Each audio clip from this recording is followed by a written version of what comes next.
Palisades fire that's caused complete and total destruction. We'll show you all of it in a live report. All of our weather alerts have expired, but we are still looking at a moderate risk. We could see some fire weather conditions over the weekend. Take a look at those details coming up. Is all that smoke from the LA fires coming here to San Diego? And if so, is it dangerous? I'll have those answers in a Verify report coming up.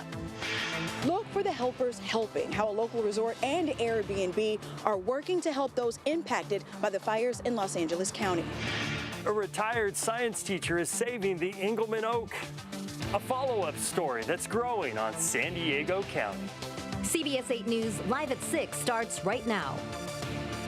We gained some containment. It's going to take a lot more work to see that number grow, but we're headed in the right direction. Thousands of firefighters across Los Angeles County are getting some relief tonight as Santa Ana wind conditions die down, at least for now. But the danger, it's still far from over. Good evening and thank you for joining us. I'm Carlo Cicchetto. I'm Marcella Lee. Tonight we have learned that crews from Oceanside are helping in the Eaton fire, while crews from the city of San Diego and Lakeside are also helping fight fires in that region. Right now, about half a dozen fires have burned more than 35,000 acres combined. At least 11 deaths have been reported, and that number is likely to rise. The fires have burned more than 12,000 buildings, many of them people's homes that have now been destroyed. Our team coverage continues tonight. Chief Meteorologist Carlene Chavis has a look at where our conditions stand right now as a red flag warning expires here. And CBS 8's Kirsten Holmes has more on how some San Diego hotels are helping fire victims. But we begin tonight with CBS 8's Brian White, who is live in the middle of the destruction up in the Palisades fire zone. Good evening, Brian.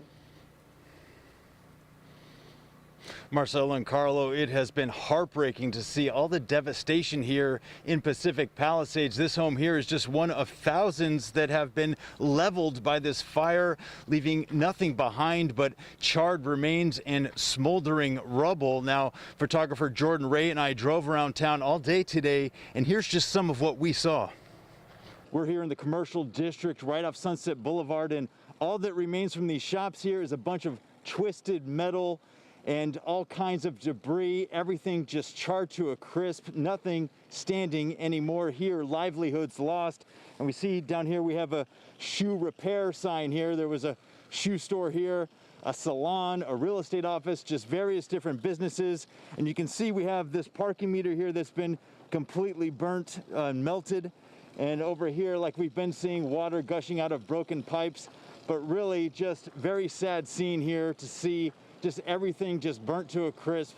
All these businesses just completely lost. So we just came up here on the Palisades Public Library. It's been completely destroyed, but the only thing that has survived is the dedication sign from 2003. But other than that, the walls have been caved in, the framing is down. But again, we've been seeing this around the neighborhood. There is water gushing out of this broken pipe here. That's a common sight around here. But otherwise, it's just a sad sight here to see the public library utterly destroyed. The fire spread to the Palisades Recreation Center. You can see their tennis center here was completely destroyed, charred to a crisp, as all the debris on the ground, everything just destroyed. Total destruction we're seeing here, and the surrounding residential neighborhood is just the same. Everything leveled to the ground, the fire destroying everything in its path here.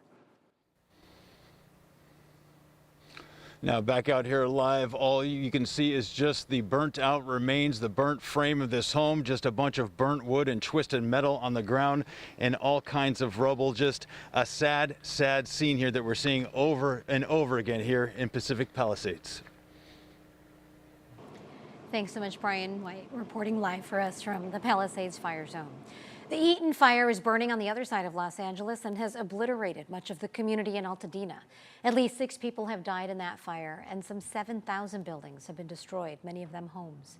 More than 1,600 firefighting personnel are working to contain the fire, which has burned more than 13,000 acres. At last check, the Eaton fire was only 3% contained. There are a handful of other fires across Los Angeles right now, including the Archer fire in the northern part of the San Fernando Valley. That broke out this morning in Granada Hills and was stopped at about 31 acres. The Hearst fire is not far from that. It's in Sylmar. That is at nearly 800 acres and is 70% contained. Crews have also stopped the spread of the Kenneth Fire in West Hills. That fire burned about 1,000 acres and is now 35% contained. Residents reported yesterday that fire may have been arson related, but investigators determined that there was not enough probable cause to make an arrest related to the fire. Meantime, people up in our North County may have seen this huge plume of smoke this morning. It was from a fire that destroyed this home in Fallbrook near Mission Road and Overland Trail. It also destroyed several cars in the front of the house and burned about 3 acres of nearby brush. Firefighters were able to contain the fire within a half an hour. Right now, the cause is under investigation. A red flag warning just expired in our region moments ago. Chief Meteorologist Carlene Chavis is here with what that means heading into our weekend. Carlene? That means much calmer winds heading into our weekend, but they do look to pick up again, and it's not going to be as strong as the last round of Santa Ana winds that we dealt with.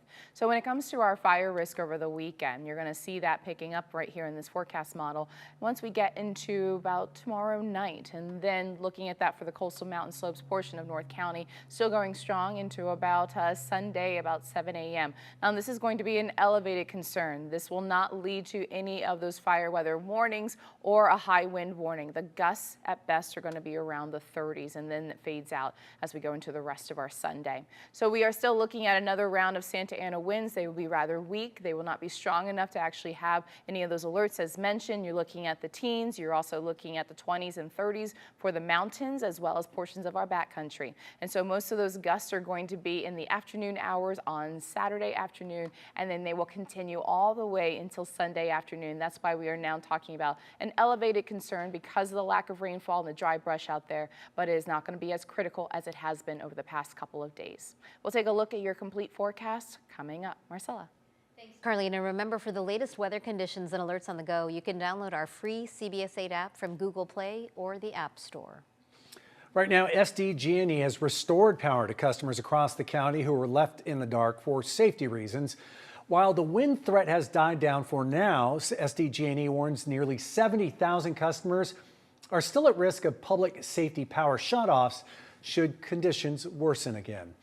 And today, CBS 8 is hearing from a family who lost their home in the Pacific Palisades fire and is now staying with relatives here in San Diego. The Polikoffs spent 3 decades in their home overlooking Will Rogers Beach. But on Tuesday, as the fire barreled down on their neighborhood, the Polikoffs fled with their dog, 2 cars, and the clothing on their backs. Insurance really doesn't cover too much when you have to buy everything. We got out with our 2 cars. That was it. After a call with a family member, they ended up in San Diego's Bankers Hill neighborhood, and they arrived just this morning, understandably still feeling waves of emotions. Now, as they search for a new home in San Diego to be near family, they hope they can start a new chapter. If you have any means to help out, they're looking for an apartment, a condo, perhaps go to our website, cbs8.com, and click on this story.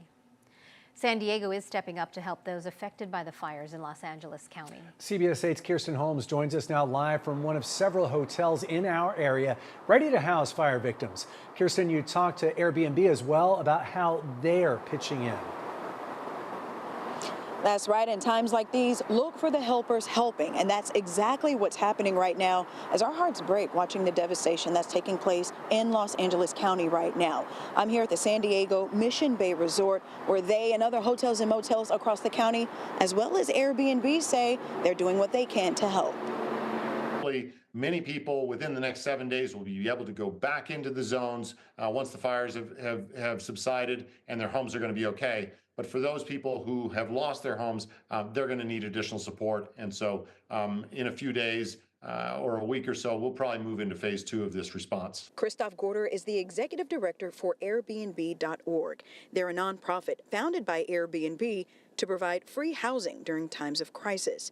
Right now, Airbnb is offering 7 nights for a free stay to those affected, but they're working on a plan to help for longer stays. Christoph says signing up for help or to give help is easy. If you need help, we're partnering with LA 211. You fill out an intake form and they'll do the evaluation. As of last night, when I went to bed, we provided credits to over 6,500 people.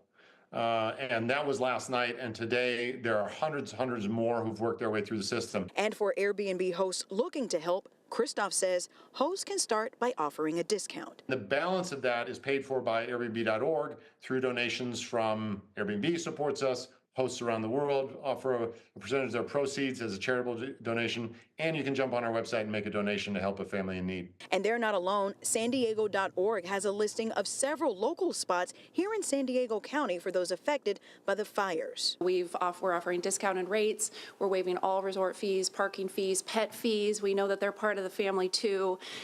We actually just rolled out, we're going to be offering free, kids free in all of our venues as well, so that we can really make sure that we're taking care of the whole family. Summer Shoemaker with San Diego Mission Bay Resort says they're already hosting several impacted by the fires in Los Angeles County. We do have people here currently that have lost their homes, in addition to a number of people that are coming just because the smoke and maybe perhaps health reasons that they needed to get out of town, and of course evacuees as well. So it's across the board. What we know about San Diegans is that they rally to help those in need. So if you want to help those affected by the wildfires, go to our website, cbs8.com, and click on this story. Reporting for CBS 8, I'm Kirsten Holmes. Back to you. Thanks, Kirsten.